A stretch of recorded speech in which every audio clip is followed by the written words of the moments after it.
later on. All right, good stuff. So welcome everybody. It's evening where I am. I don't know what time it is wherever you are. So if it's good evening, good afternoon, good morning, wherever you are, thank you for joining. I'm going to start the content and just set the context of why we're here and what we are learning today.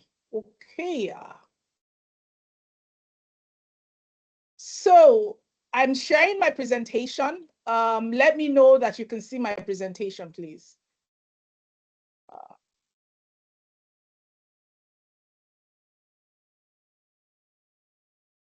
Okay, somebody should indicate to me if you can see my presentation, maybe a hand up or pointer or something. Okay, thank you, Mark. I appreciate that. All right. Okay. All right, thank you. Thank you all for sharing. Okay, thank you, Mabel. I appreciate it. Yeah. Okay, so this is the beautiful topic we're talking about today, how to ask for more money without feeling guilty. And like I earlier shared, it's based on the research I do on shame tax and helping want us to command your worth. My name is Dr. Tale Alimi. I am a behavioral science researcher. I've worked in the finance at the intersection of finance, technology, and science for the last 25 years. And so hopefully I know a bit about what I'm talking about, and hopefully this will add value to you. Okay. Yeah, so this is a bit about me, what I've done, and what I do basically is a product of research and deep passion. The kind of work I do is really something that happened upon me in actually doing the work in the field. So I used to be the former CEO of a fintech, multi-million-dollar fintech company. We did loans mostly in Nigeria.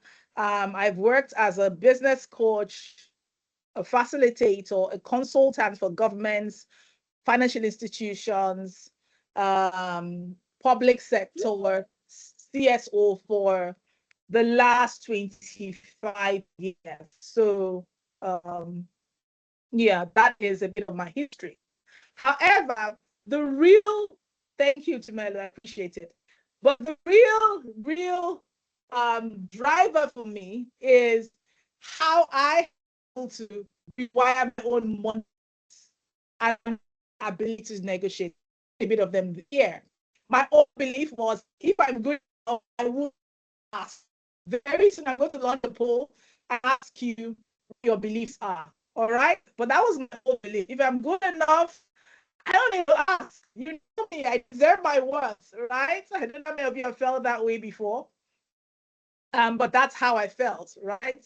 I'm good enough. You should know that I'm good enough. I don't need to ask. But first of all, before I continue, I want to launch. I just remembered I haven't launched the poll to say, how do you feel? How are you feeling about the session? If you have already expressed yourselves, you said you're curious, you're here to support, but please take the poll right now. So how are you feeling about attending today's session? Please take the poll. Excited, curious, just okay, reflective, anxious. All right, please, let's take the poll. It's right in front of you, I believe. I am excited. I don't know about you, so please take the poll and then, yeah, we'll view the results. Okay, I hope we can all see the poll. Somebody let me know that we can see the poll. I can see it, but I hope I'm not the only one that can see it. Because I see that I'm the only one that has taken it. Can we all see the poll, please? Somebody let me know.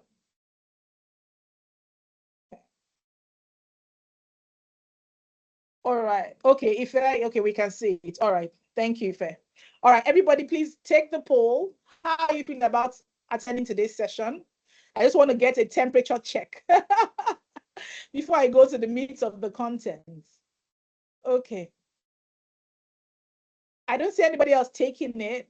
Ife, please, can you take it? Just make sure that everybody can take it. I need to be sure that it's not like it's stopping anyone from taking it, all right?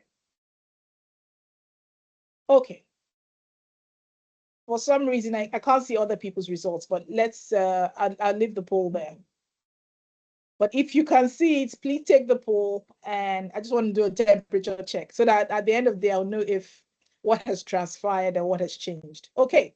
All right. So back to the content that we're sharing today. All right. Now, I was sharing my belief. So the first belief I had was, if I'm good enough, I won't need to ask. But the truth is, the world rewards clarity, not mind reading.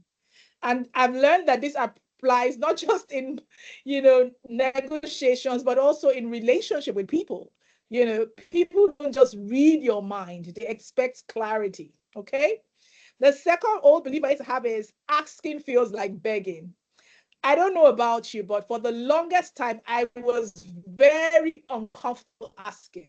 Like, I used to always feel like I would inconvenience people, right? If you ever felt that way, let me see your hands. Let me see a thumbs up on everything. Or let me know in the comments. I always used to feel like if I ask, I would inconvenience people. But the truth is, asking is an act of partnership, not permission. And hopefully, through this session, we're going to rewire how we see asking, right? It's an it's an act of partnership and not permission. And I'm going to share more about what that means and how I came to that realization. The third old belief I had is, in no means I am not valued. Let me confess to you all, because I don't like to pretend that I'm perfect. This is the one I have struggled the most with. And I'm going to share some real world examples with you of when I got no, because I want this session to be very practical, right? A no means I am not valued, right? The truth, a no to your price is not a no to your worth. I have had to learn that. A no to your price is not a no to your worth. So somebody might say, oh, I'm sorry, it's a no for me. We can't afford you, blah, blah, blah. It's not a no to your worth. And it's always good that we know that and we set tone in knowing that. Okay, it's very important. Okay. I noticed that we still didn't take the poll. I hope it's not like we couldn't see it or we just didn't want to take it. All right. Oh, excited. Oh, thank you. Sorry, just updated. All right. Thank you. Thank you. I just saw it now. Oh, thank you so much all for being excited. I can see 6 people took it and said excited. Thank you. That's a great temperature check. I appreciate that. Okay, good. So, I want you that to sink in, because honestly, in life, one of the things we're going to continue to do is negotiate, right? And you're going to negotiate in just various areas of your life. And so you need to be able to separate your value from your sense of worth, right? Your value from your sense of worth. Very, very important. Because if you don't do that, you keep getting stuck in negotiating. All right, so let's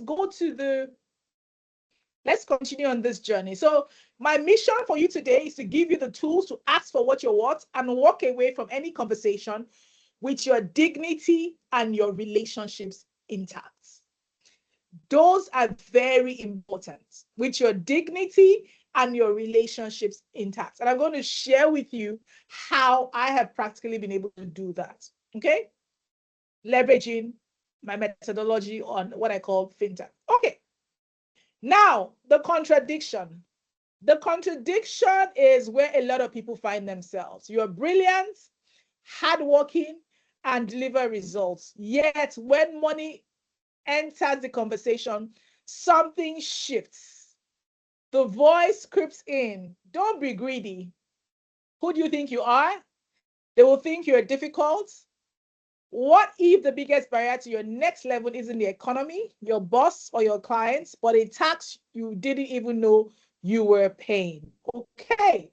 Now I want to launch another poll. So like I said, this is going to be very participatory. No dull moments. We're all going to be engaging.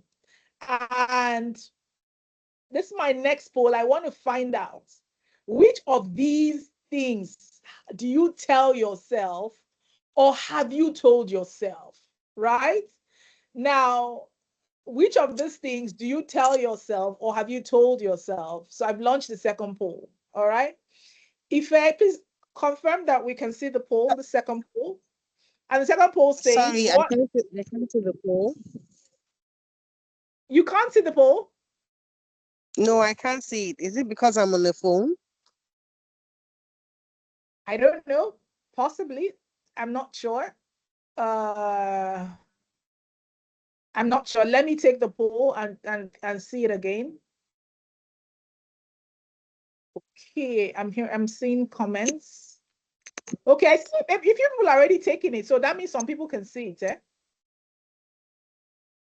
Okay, some people can see the poll. But let me also check the chat whether some people can't see it and what we can do about it. Okay. You see that? Yeah. I can see it. I can see. Okay, yeah. I can see some people can see it. I'm sorry you can't see it. Like you said, I don't know if it's the device. I'm not sure, but I can ask you the question so you can just type on the comments. So there are four options. The first one is, so the question is, what inner voice usually hear when you want to ask for more money? The first one is, don't be greedy. The second one is, who do you think you are? The third one is, just do your work and they'll reward you when it's time. The fourth one is, they will think you are difficult. So those are the four um, points. I want to know what your inner voice is saying to you right now. They'll think you're difficult seems to be leading. By the way. Ah, okay. So Mary, you're part of us, eh? They'll think you're difficult. That's my own WhatsApp group too. You're in my WhatsApp group. Because that's mine too, that they will think you're difficult. Right? Okay, Mark says don't be greedy. Okay, Mark, I hear you. Like just be calm, be content. Why do you want more? All right, all right. So, okay. I mean, this is a moment of truth for all of us because one of the principles of change is the first thing is you need to name it, right? You name it so that you can change it, right? And so that's why we're doing this poll so that we can literally name it and then we can change it, right? So, from what I can see here, just do your work and they'll reward you when it's time is now leading. Then they'll think you are difficult is next. Oh, there's a tie between both of them. And then who do you think you are? And then Mark already said in the comments, don't be greedy. Okay. Thank you all for being honest to yourselves. Because I think that the first step is you need to be honest to yourself. And when you're honest with yourself, then transformation starts. So thank you for all your honesty. I appreciate that. Okay. So, but what is the cost of this? Why are we having these conversations in our head, right? Why do we have this? Why are well, I believe we're all brilliant people, hardworking, and will deliver results. Why do we have these conversations in our head? I want to introduce you to what we're going to do today. So this is a 5-step process, and we're going on this journey together. The first thing is we're going to name the problem. And the problem you will learn more about is what I call the shame tax. Okay. It's something that came out of my research on money and behavioral science. The second thing is we're going to understand why we stay silent.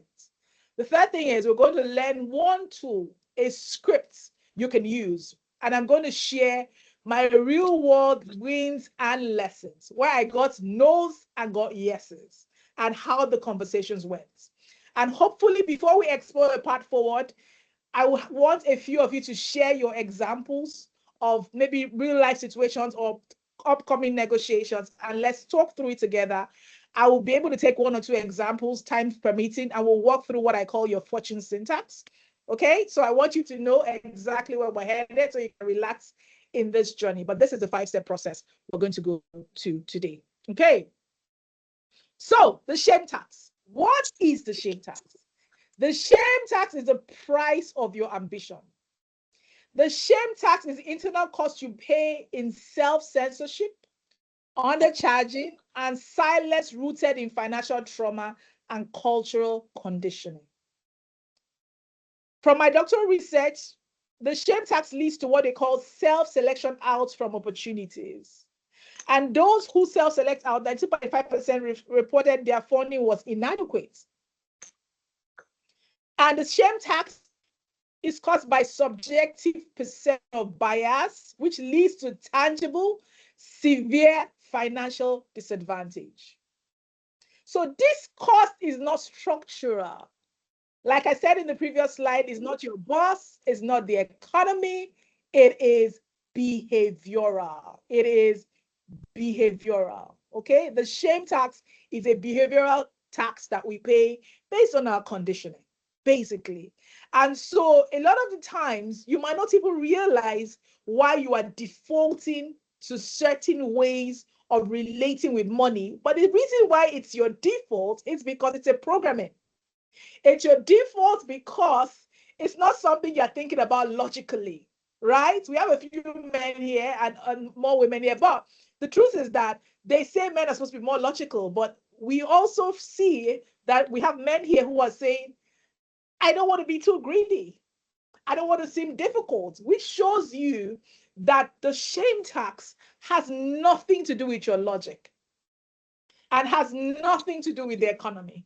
It's a behavioral tax that we pay. Okay? I just want that to sink in. Now, the reason why I'm sharing this is because if you don't know the problem, if you can't go to the root of the problem, you can't address it and you can't change it. Okay? Now, so how does it show up? I'm sure that a lot of us have seen this show up in one way or the other. I want you to write in the comments how it has showed up for you.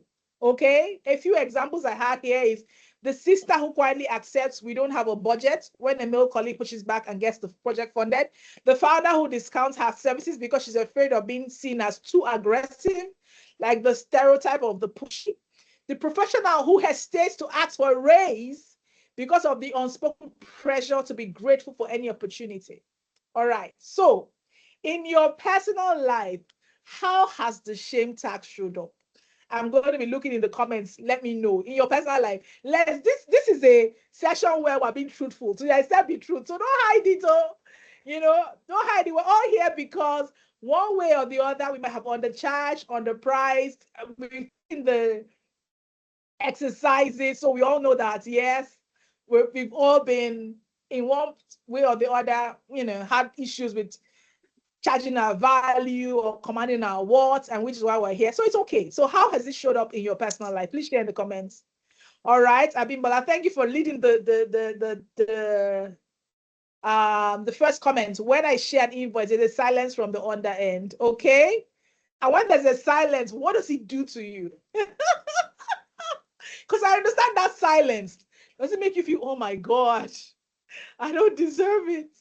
Or, oh my God, I'm asking for too much, right? How does it make you feel, Abimbola? Yeah, the rest of us, please share. How have you paid the shame tax? Have you quite about? Okay, Abimbola, I want to share. Please go ahead if you want to talk.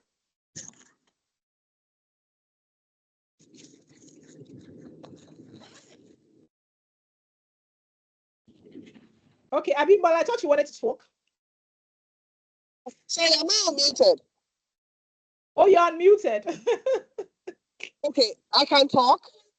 Yes, you can. Please go ahead. Okay, so sorry, I'm at a train station, so there's background noise. Well, Okay. personally for me, I think I've grown. So when I used to share the invoice and there'll be a silence, I'll try and reach out and say, is it too much? I can reduce it. But I stopped doing that a while back. And I realized that suddenly some people did get back. Some got back and say, okay, can we go on? And some never did. So that's what I found out. Okay. Thank you for sharing. Thank you for sharing. And thank you for also sharing your journey, that you are on your own journey to working to overcome those behavioral conditionings. Because usually what happens first is that we always question our value and our worth. Remember what I said earlier, right? A no does not affect your sense of self-worth, right? Because somebody said no, it does not mean that you're not valuable. So sometimes people's way of expressing a no is silence.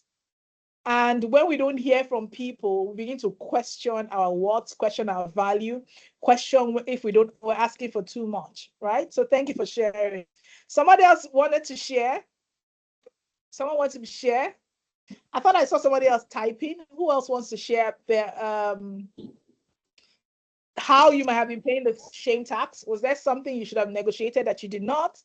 Was there you know, something you kept quiet about that you shouldn't have kept quiet about?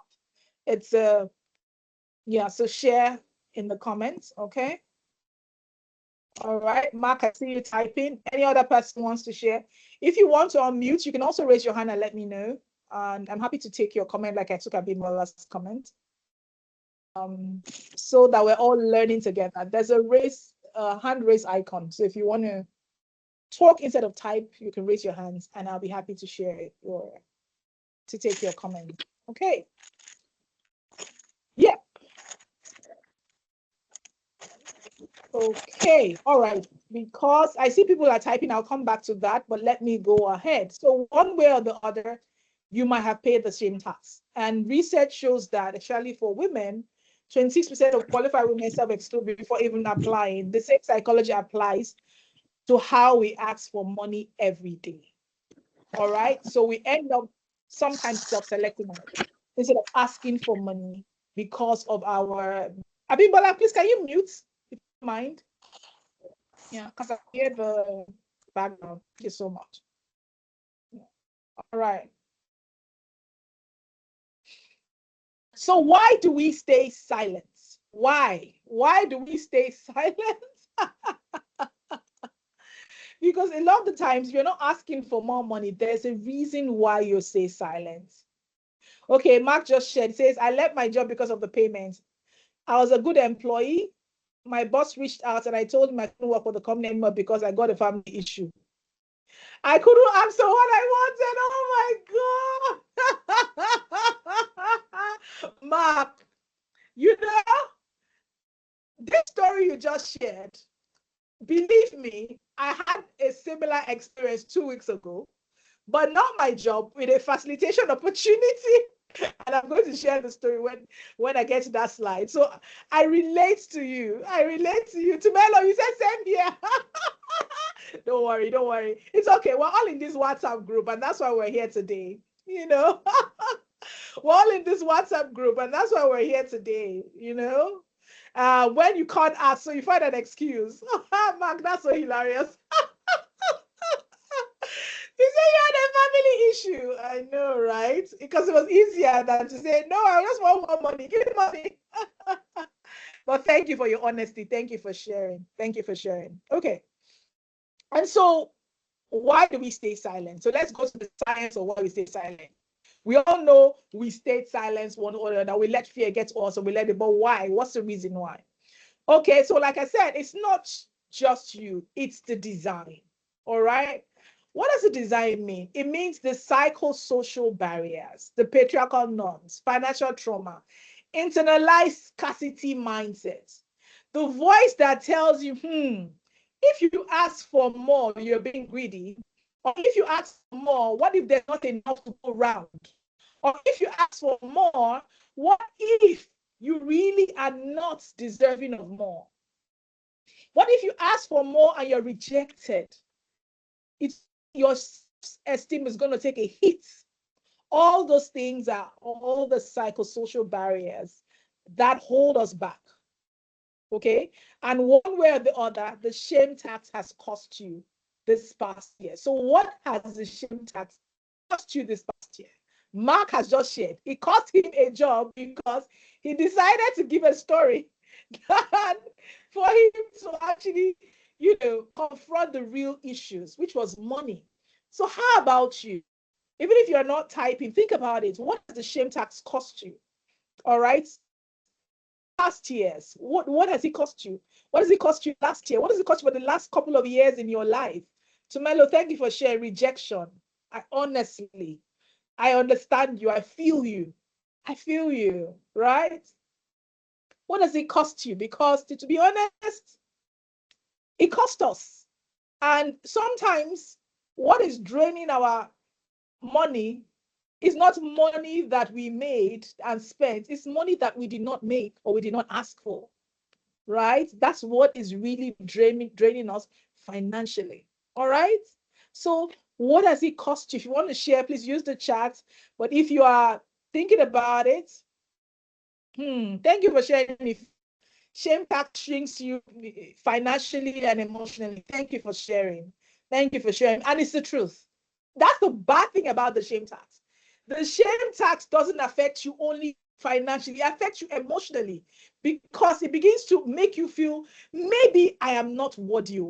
Maybe I'm not good enough. Thank you for sharing. Growth, Charles, 100% growth. Either growth in your career, your business, in your finances, the shame tax is costing you growth. And we need to be honest about it. We need to name it because I personally believe you need to name it so you can change it. If you are not being truthful to yourself, if you don't name it, how are you going to transform this process? So thank you all for everyone who shared. Thank you for being honest. Thank you for being sincere. I believe that the first step is always to be truthful to yourself. To thyself be true.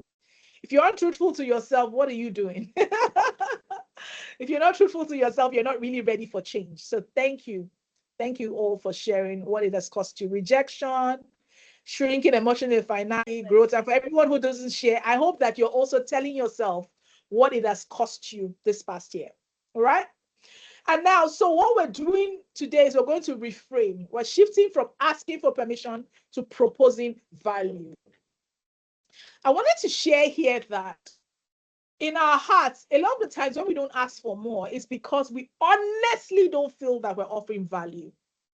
And so the first thing you need to resolve is resolve the value that you're offering.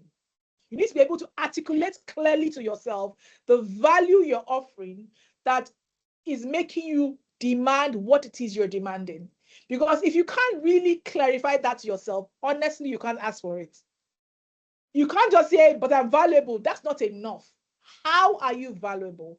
Why are you valuable? What is it that you're bringing to the table to want to make you feel you deserve more? What is it?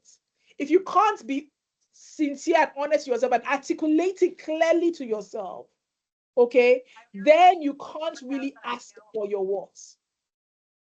But when you can actually propose value, when you ask for what you're worth, you are not taking, you are aligning compensation with contribution, which is extremely important. It's one thing to say, people don't want to pay me. It's another thing to not really be bringing value. And in value exchange, you must understand what is value to the person I want to exchange with. Extremely important. What is value to the person I'm wanting to exchange with?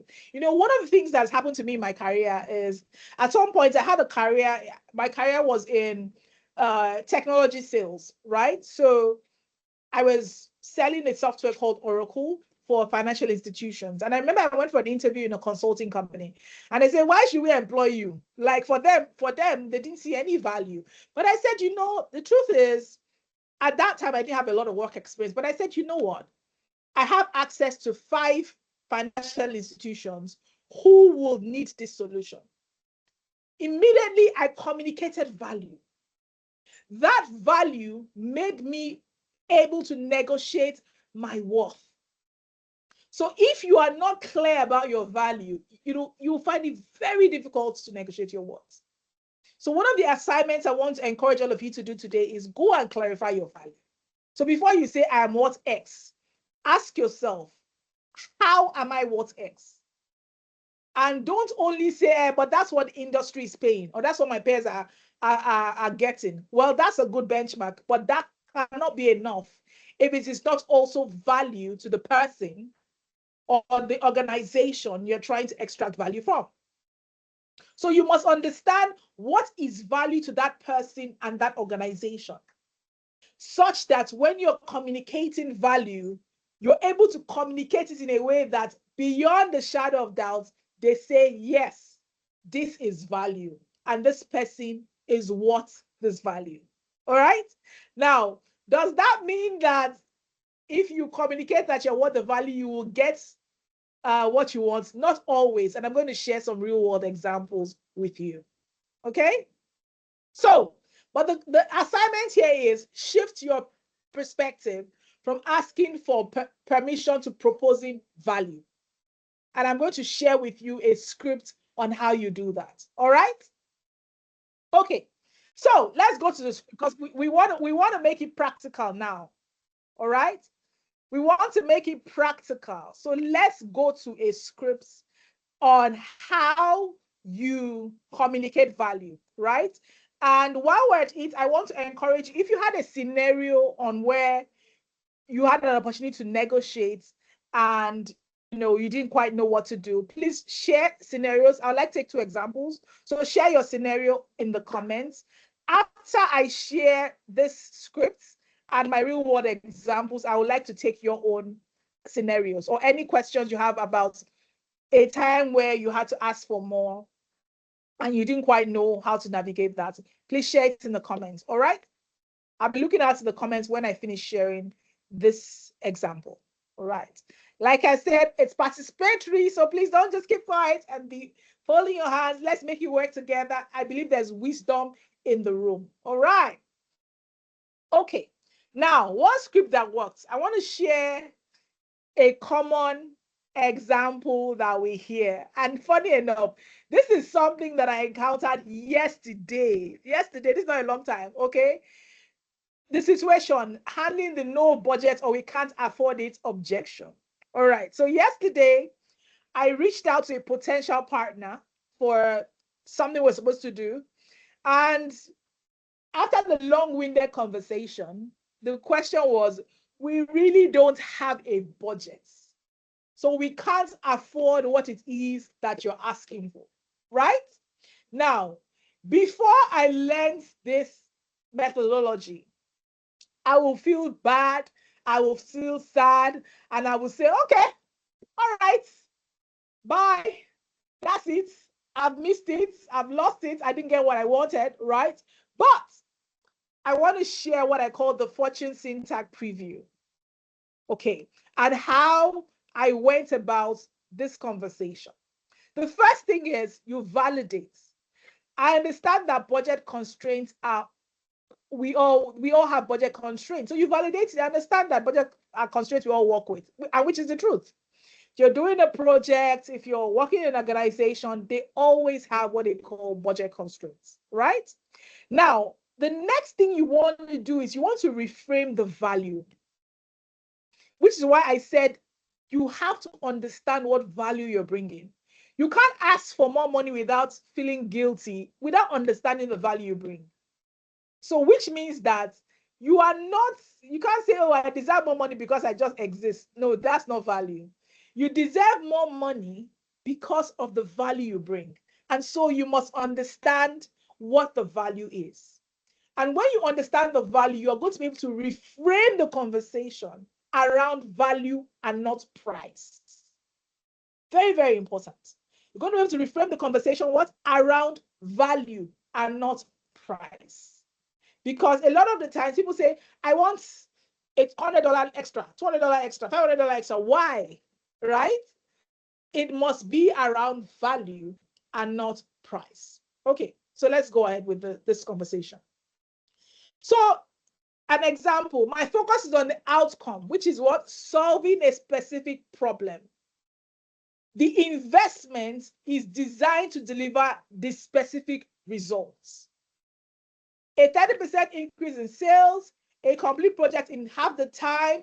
And so, for example, using the salary conversation that was kind enough to share with us, instead of I need to earn more money just because my peers are earning more money, my industry is earning more money, a conversation around value could be, I will increase the efficiency of the company by X%, and in return, I would like to negotiate or ask for 20% more salary increase. Now, that negotiation is not begging.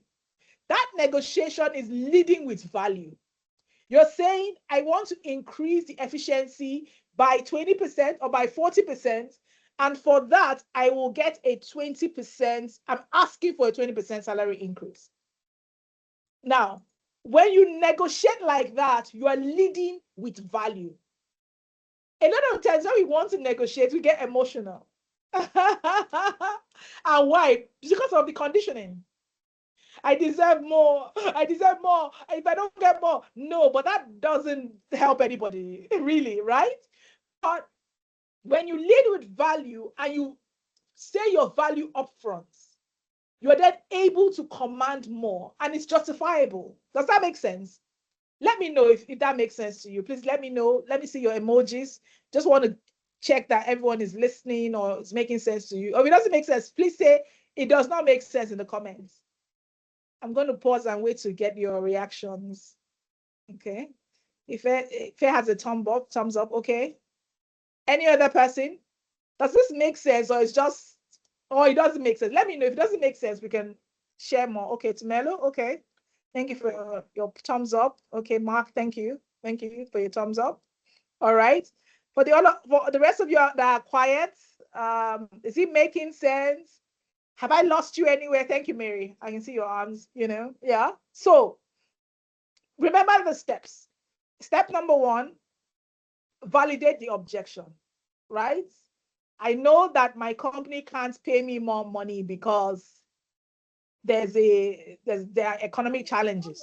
But I think they never told me about my vegetable. Now you even saw that. Okay, please can you mute yourself or do you want to say something? Okay, let me mute you. Okay, all right. Yeah. So the first thing is understand the constraints, right? Why will they not give me more money if I want more money? All right. The second thing is validate the constraints. The third thing is lead with value. Don't lead with, but I deserve more because I just deserve more. No, that doesn't help anybody. It's not helping you. It's not helping me. It's not helping anybody. All right. You lead with value. This is what I want to do. And because of what I want to do, this is what I require, or I want to receive. Very simple, right? Okay. Now, the next thing is if the budget is truly the only barrier, could we explore a phased approach where we address the most critical part now and scale later? How does this translate? For example, if it's a job. Now, if you as an employee, for example, believe that you really bring a lot of value, but honestly, the company can't pay you because they just don't have the budget for it, what do? What I advise you do, leveraging the behavioral science methodology, is tie your compensation to a result you will deliver that will help the company make more money. Simple and short. There is no organization that won't be excited that somebody comes to them and say, you know what? I want to earn more money. I know we really do have a budget constraint right now, but I'm going to deliver 1, 2, 3. And as a result, I want to earn 3, 4, 5. I'm sure the organization is going to be happy because finally, here is somebody who is negotiating based on value, right? And this applies to if you're working a job or you are an entrepreneur. And I'm going to share some of my real world examples with you so that this is not a video exercise. This is something that you see that I have also done and how I have navigated these challenges. Okay? All right. So let's go to some real world examples. By the way, like I said earlier, if you have your own real world examples, please share it in the comments so that we can also, walk through it together or see what happens. So what am I asking for? Anytime that you had a situation where you wanted to ask more money, but you just didn't know how to go about it, please share it in the comments. And then we can also go through it after I share my examples. Okay. Why? So just share the scenario and share, what your constraints were. All right. Okay. All right. So I'm going to talk to you about the financial confidence mastery course I have and online course for modules at the end of this. But in that course, I share a lot of scenarios and how to reframe your value. Okay, now these are 2 real world examples that happened to me in the last 2 weeks. 2 emails, 2 outcomes. I decided to share 2 examples where one was a no and one was a yes. And the reason why I'm sharing these examples is so that you will know that it's not every time that you will get a yes.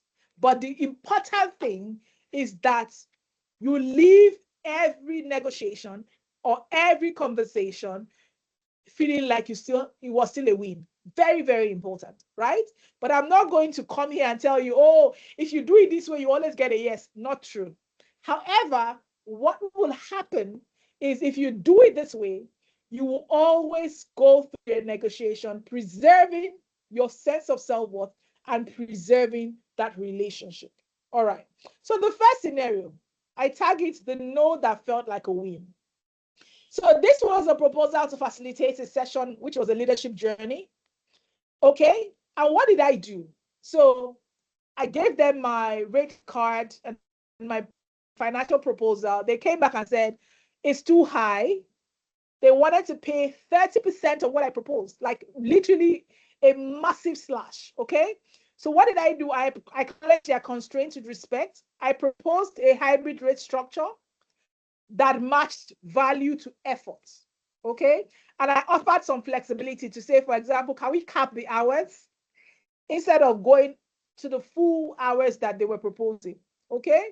What was their response? The proposed rates are unfortunately above what we're able to accommodate. That said, I want to emphasize how much we respect your work and the clarity with which you articulated the scope. So you see, in this situation, no contracts. However, the relationship was preserved. I asked for my words. I asked for my words. And they acknowledged that I was worth my words. Because of how I articulated it, right? They acknowledged that I was what. Please let me know that you could see the slides. Please let me know. Because when you're doing these kind of things, I don't know if you're seeing the slides. I'm just going in and out the slides and this thing. All right. Okay. All right. Thank you. Thank you, Mabel, for sharing. Thank you. All right. Thank you, Faye. Oh, thank you. Oh, fantastic. All right. Oh, I love it. Oh, I'm paying attention. I love it. I love an attentive participants. Thank you for paying attention. Okay, good. So this first one, no contracts. However, look at how they worded it, right? We respect your work and the clarity with which you articulated the scope. So the problem was not the fact that I did not ask. I asked, right? Not only did I ask, I then tried to negotiate to accommodate their constraints by giving them options. But at the end of the day, it just didn't work. And that's okay. But I left with my dignity. I preserved the relationship and they left the door open for the future. Professional respect intact. I was seen as a partner, not a supplicant. I wasn't begging. I wasn't getting emotional. No. Zero shame, zero regrets. I walked away knowing my value was seen, even if not immediately funded. Lesson: a no to your price is not a no to your words. When you ask with clarity and respect. If there's no thing you take away from this is one of the things I really want you to take away from it. A no to your price, not a no to your wants. When you ask with clarity and respect. So like the poll we did earlier on, when you feel, oh, they'll think I'm too greedy or blah, blah, blah. The truth is that, no, if you ask with clarity and respect, they're not going to think you're too greedy. They're just going to believe that maybe they can afford it, maybe they can't afford it. And it's going to be very simple and it's going to be very clear. So that was scenario one. Scenario two, another program facilitation. First of all, they told me to come and do the program, pro bono. And I said, when I realized what it's going to cost me in time, in preparation, in efforts, I said, I'm sorry, I cannot do it. I'm happy to share my rates card. They asked me for my rates card, right? Now, going back to Mark's example of saying, I could have said, Oh, oh, I have a family commitment. I cannot do it because of fear of asking for money. Which is what some of us do, right? He's not saying, sorry, I have a family commitment. No, but I didn't do that, right? Because they didn't offer me money upfront. But no, I didn't say that. I said, I appreciate, I honor the organization. However, I need to get a financial commitment. And they said, send us your rate card. You see how I asked there? First of all, value was already recognized, right? And then I stated clearly, I need to send you I need to be paid. And they said, send your rate card. And so I sent my rate card, and then they offered me a certain amount, which was less than 50% of my rate card. And I said, nah. But here's how I negotiated it. I didn't negotiate it based on this money is too small. Don't you know my what? No, I clearly stated that this is a 4-day turnaround time because there's travel. So I would arrive at the location a day before. I will facilitate 2 days of session. I will travel back during the Easter period. And so there has to be a premium on the fact that the scope is enlarged because of the amount of travel time involved. You see how you negotiate value? There was no, I'm angry. No, you don't value my time. No, there's nothing like that. There's not that. Clearly stating why I need to be paid for not just my worth, but for the timing that's going to cost me. So I clearly named my value and I made a strategic concession. And I said, you know what?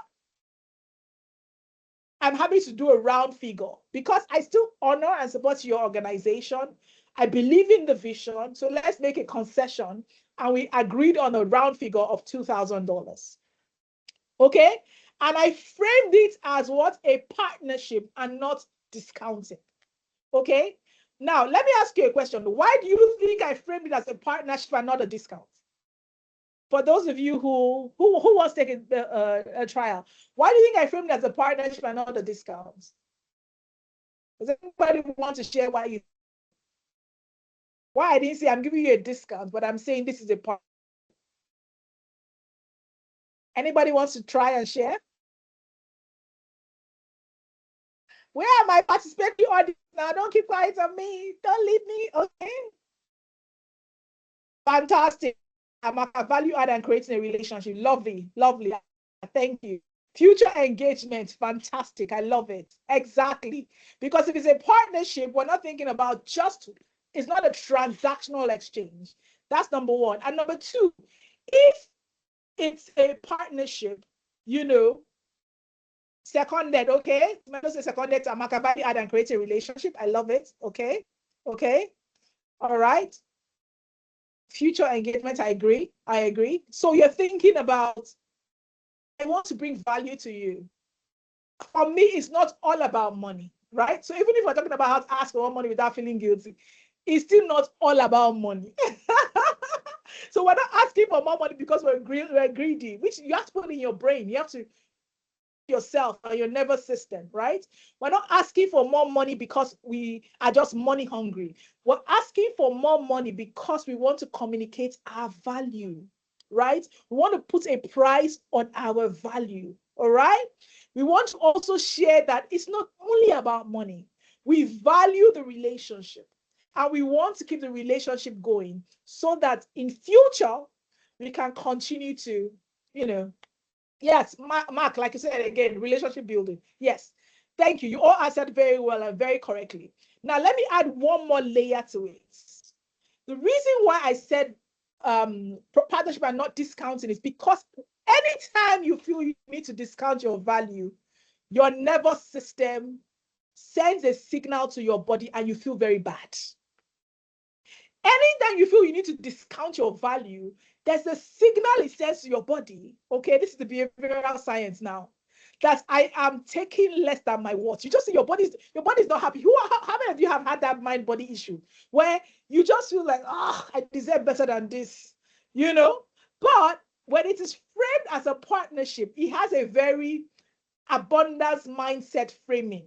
If you know what I mean. Why? Because you're already thinking about the future, like you all rightly said. You're thinking about relationship. If it is framed as a discount, it has a scarcity mindset connotation because it's signaling there is not enough, so I have to give a discount, right? There is not enough, so I have to reduce my value, right?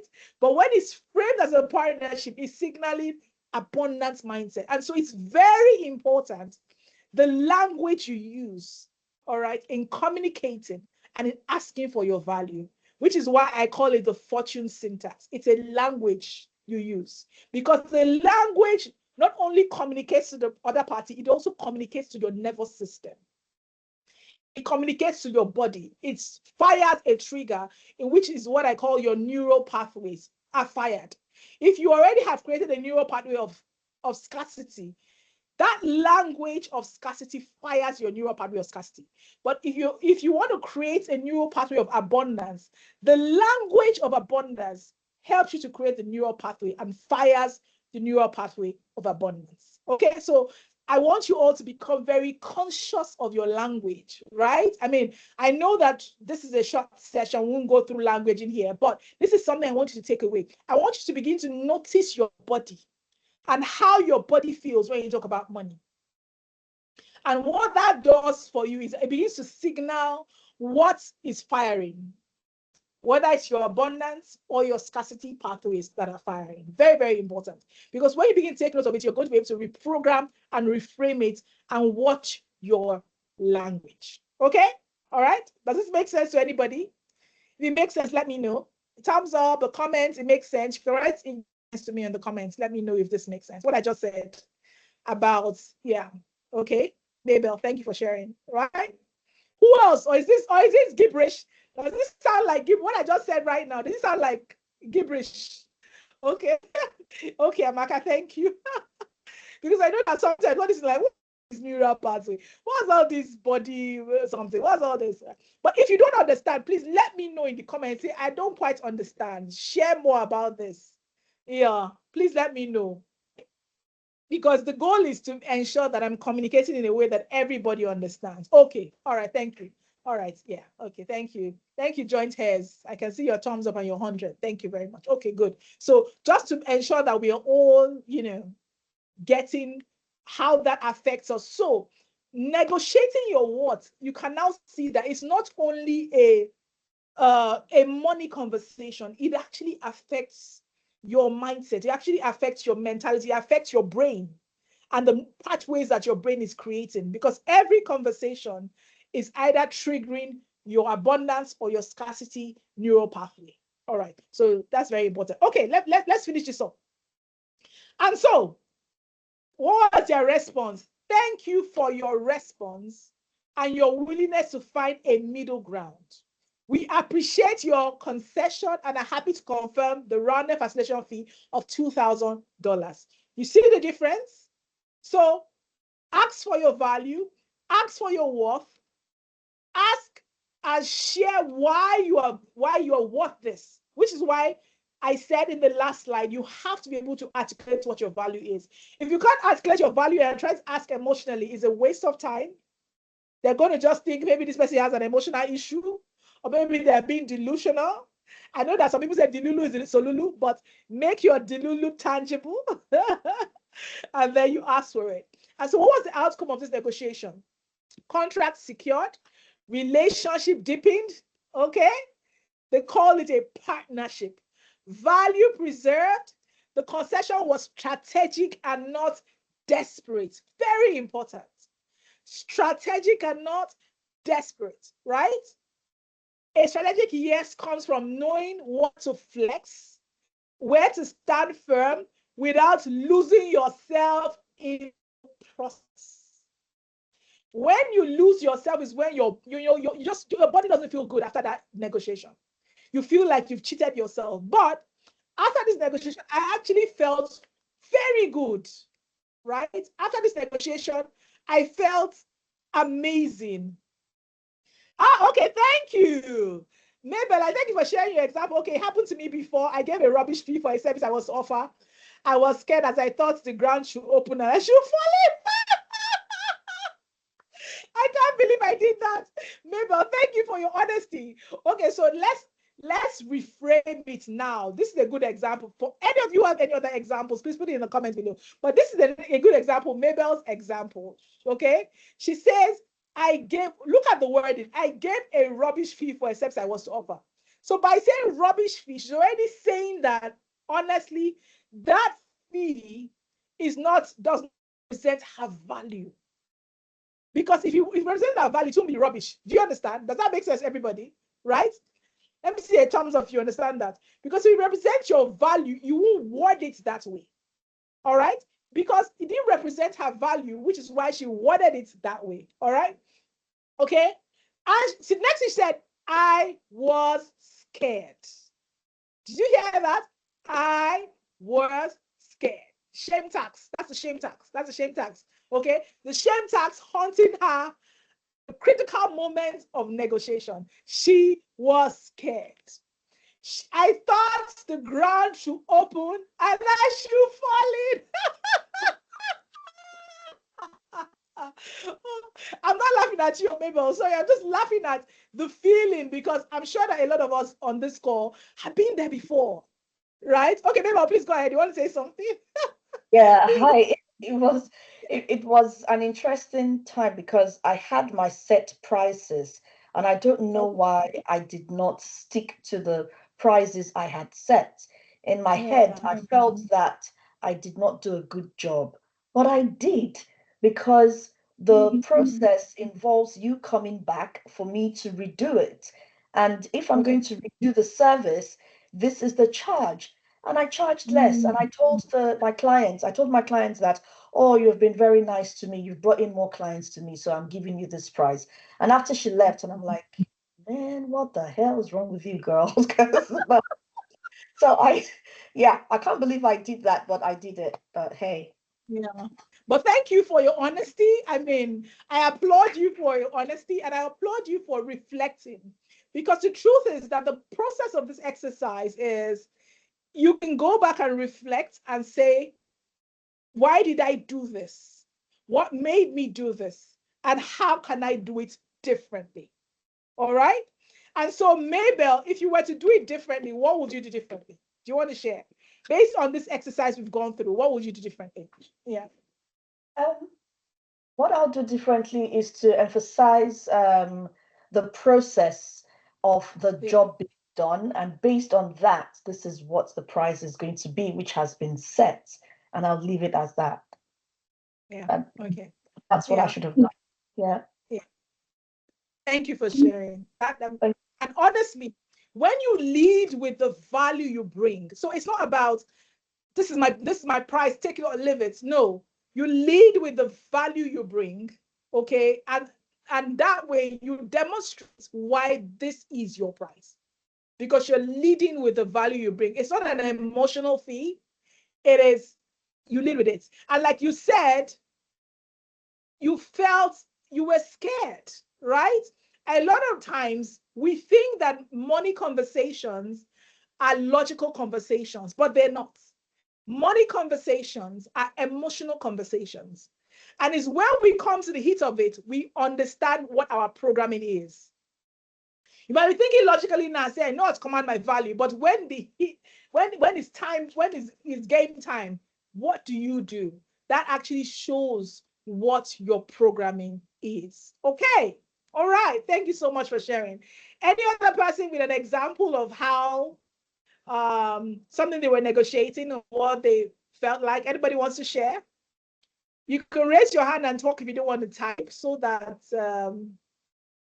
because I know typing can be a bit of anybody wants to raise their hands and share their story or some negotiation that you're going into that you want us to talk about, and you get my feedback. Right? Should I take silence as no examples? Or does anybody want to bail the cat? Like they say, who will bail the cat? Okay. All right. I think I'll take silence as no no further examples. Okay. But if anything comes up, please feel free to either write in the comments or raise your hands. Okay? All right. Okay, so let's go ahead with our contents. Well, we're almost coming to the end of this content. All right. So what I've shared with these two real world scenarios is one was a lesson on a no, and one was a lesson on a yes. And also to share, it's not every time that you ask for money or you ask for what you believe is your worth that you will get it. But the truth is that what is okay is that you honored yourself, honored your value, and you honored your price. And that's why you need to ensure that you are asking from a place of knowing your value. You can make strategic concessions, but you must never ask from a desperate place. All right? Because desperation, like somebody said, doesn't smell good on anybody. All right. So these were my two examples that happened in the last 2 weeks. And just wanted to share it to let you know that I am constantly dealing with real world situations. I'm constantly negotiating. And this work has helped me become better. It didn't happen overnight, but it has happened with time. And it can happen for you too. All right. Okay. Now, one script is powerful, like I shared, but if the inner voice still stays and says, who are you to use this after the webinar, it won't stick. Which is why I thought, after the webinar, what next? People are going to go back and say, oh, nice information. And I thought that was not enough. And the reason why I thought it was not enough was because I realized that the greatest work I have done is not just in changing the narratives, it's in rewiring my mindset and changing my internal narratives. It's being able to know what my worth is and being able to command my worth. And it has done with a lot of rewiring in my nervous system, rewiring my frameworks, dealing with my shame tax to be able to ask for my worth. Okay? The scripts are great. And in my financial confidence mastery, you're going to get a couple of more scripts. We're going to talk about the shame tax and how you can actually, overcome the shame tax. But most importantly, which is one of the things we didn't do a lot of today, is the mindset rewire.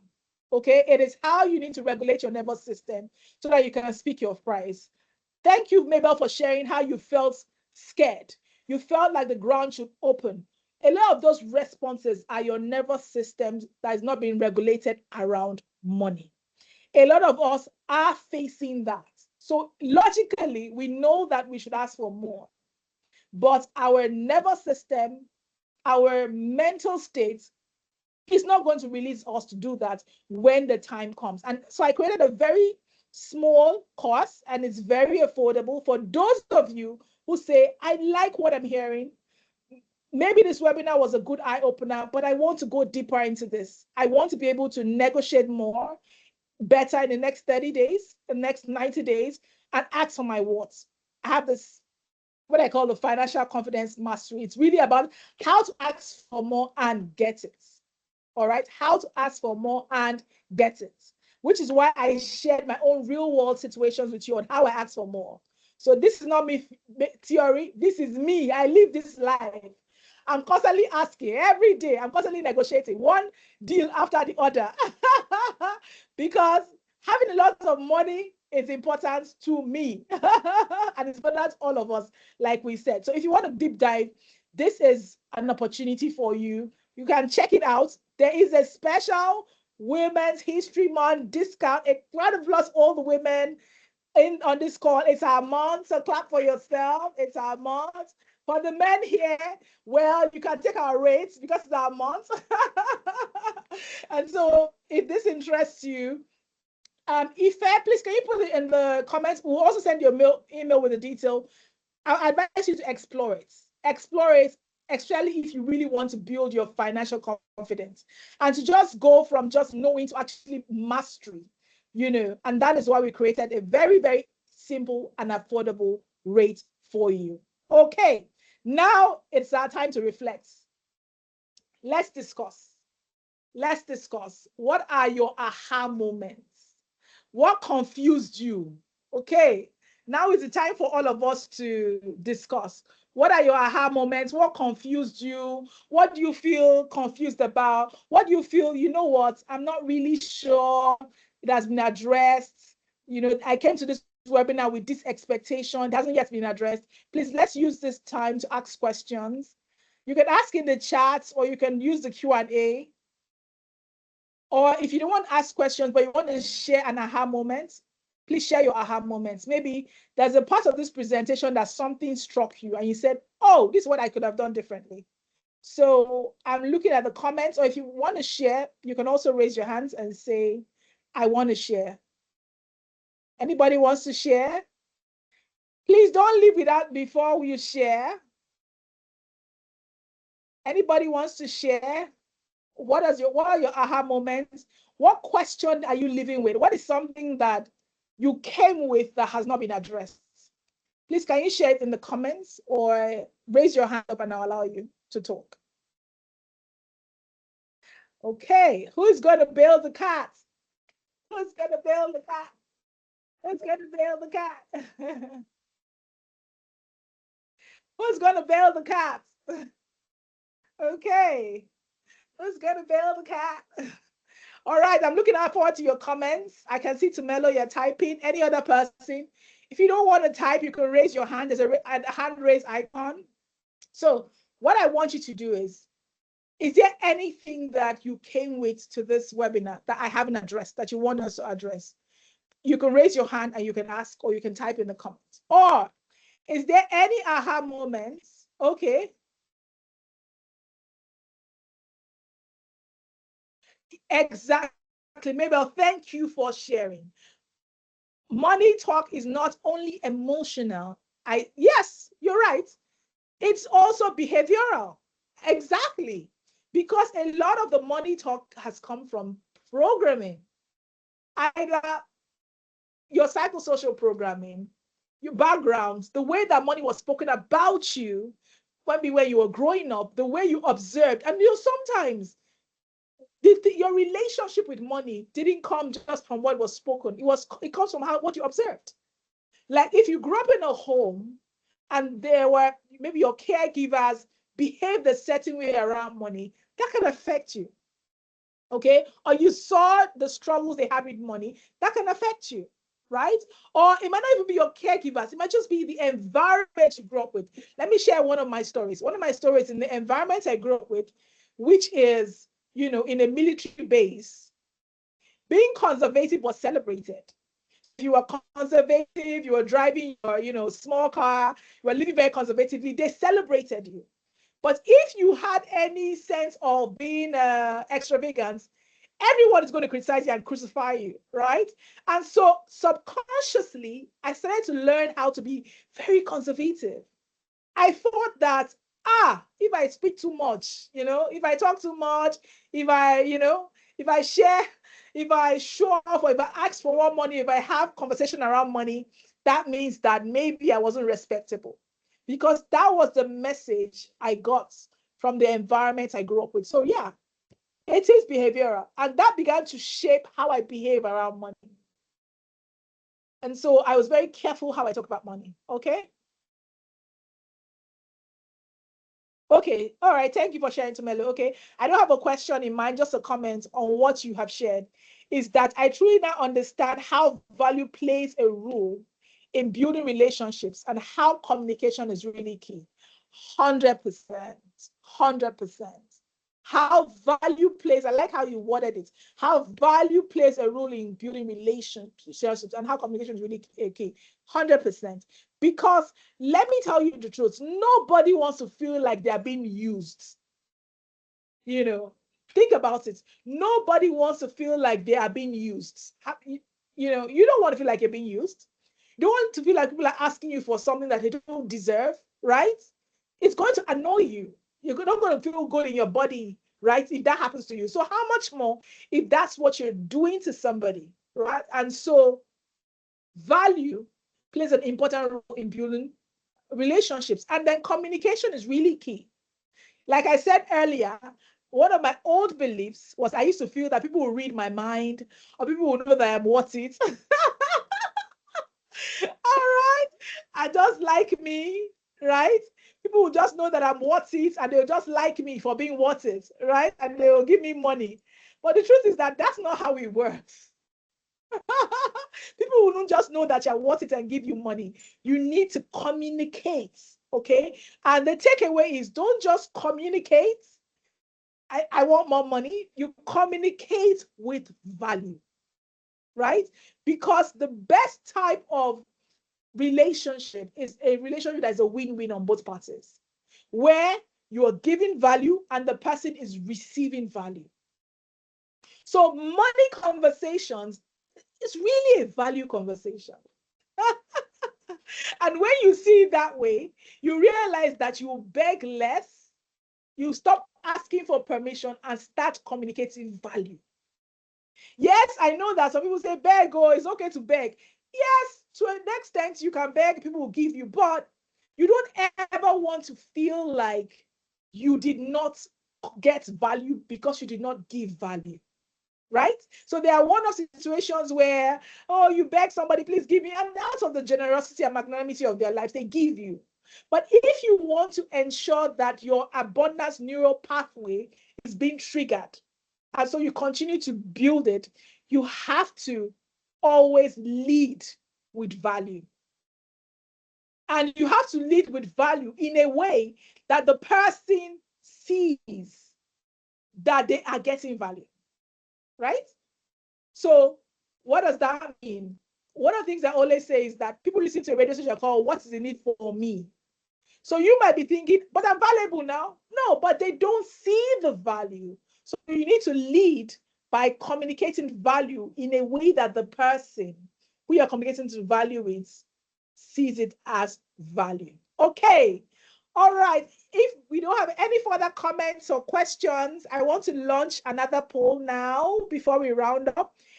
Ife, please, can you put the link to the course in the comments so that anybody that wants to look at it or check it out? We'll also share it by email. Please share your comments and questions. I'm still going to look at it. I just want to launch my next poll. All right. So, how satisfied are you with the webinar? If you are not satisfied and you came late, you came late. Don't take the poll. But if you have been with us from the start, please, I want to hear, how satisfied are you? And if you still feel like there's something we've not addressed, I'm still looking at the chat, so please use the chat. But while we're at it, please take this poll. How satisfied are you with the webinar? Very satisfied, somewhat satisfied, neither satisfied or satisfied, somewhat satisfied, very dissatisfied. Take it. And then you can also share in the comments if you are not satisfied and you are not a latecomer. All right. What else we can do to make it better? So that's the next poll I'm going to launch. Yeah, but thank you for the 3 people who have taken it so far. If you are not satisfied, please let us know. That's feedback. Don't worry, I'm not going to be annoyed. Remember what I said about your worth and your value are not, you don't have to take it, okay? All right. But if you feel like I'd rather type it, I just launched another poll. You can just type it. How can this webinar or future webinars be improved? So please let me know in the comments. How can this webinar or future webinar be improved? All right. Write it in the comments. All right. How satisfied are you? And how can this webinar or future webinars be improved? I would appreciate your comments. Why? Because at Reef Africa, one of the things we're going to continue to do, because this is what we do, our work is really around behavioral science and helping people to really heal their relationship with money, right? And so we're going to have another webinar maybe in a month or 2. So let us know what we can do to improve it. If you feel like I would have wanted to hear. So a way that you can use the box that says, what do you feel you can do, is to write, I would appreciate if we did this in our next webinar. So maybe you share the topic you think we should cover in the next webinar. That will help us, right? So if there's something you want to share in the next webinar, please use the poll that says, how can this webinar or future webinars be improved? Thank you. And feedback is very important, because one of the things we do at Reef Africa is that we measure our impacts. And ways that we measure our impact is through your feedback. So we're actively taking your feedback, we're documenting your feedback, and we'll continue to use it to improve our methodology and improve our research. All right. All right. So while we're taking the poll, I want you to use your reaction, your emoji, before we round up. How are you feeling now? You know, we did at the beginning, we say, how are you feeling? So now, when I run a poll, I want you just, your reaction. Use your reaction now. How are you feeling? All right. Are you feeling okay? Amaka is clapping. Thank you. Mark is clapping. Yeah. Mary is clapping. Thank you. How you feeling? How you feeling? All right. Thank you. Thank you. Tumeles, thank you. By the way, you all have been an amazing audience. You have been engaging. You have been supportive. You've been sharing your stories. This would not have been a rich session without how engaged you are. Because you were engaged, made this session really, really fun. I really enjoyed it. And thank you for the chief engagers. So let me go to the chat and call all my chief engagers. Oh yeah, I have to give them special mention. All right, chief engagers. Let me see their names. Mabel, a round of applause for you. Mark, a round of applause for you. Ife, a round of applause for you. Who else is the chief engager? Abimbola, a round of applause for you. Mary, thank you for sharing. Who else is a chief engager? Tumelo! You're one of my chief engagers. You were very engaged. Thank you for sharing. Amaka, thank you for sharing. Okay, all my chief engagers, joint hands. Okay, you shared once. I celebrate you. Thank you, all my chief engagers. You made it a very amazing session. Thank you, thank you, thank you, thank you. We're going to share the recording. We're going to put it on our YouTube channel. And hopefully we'll share with you. And everybody's going to get, let me stop to share. So we'll put the recording on our YouTube channel and hopefully we'll get a copy of it. If nobody else has any other comments, thank you so much for sharing your Friday evening with me. It's evening where I am. I don't know where it is where you are. South Africa, you're 2 hours. You're an hour ahead of us, so it's evening. Kenya, you're 2 hours ahead of us, so it's evening. Okay, I think we're all mostly evening. So thank you all for sharing your evening with us. Have a lovely, lovely evening. And remember all you learned. You will get an email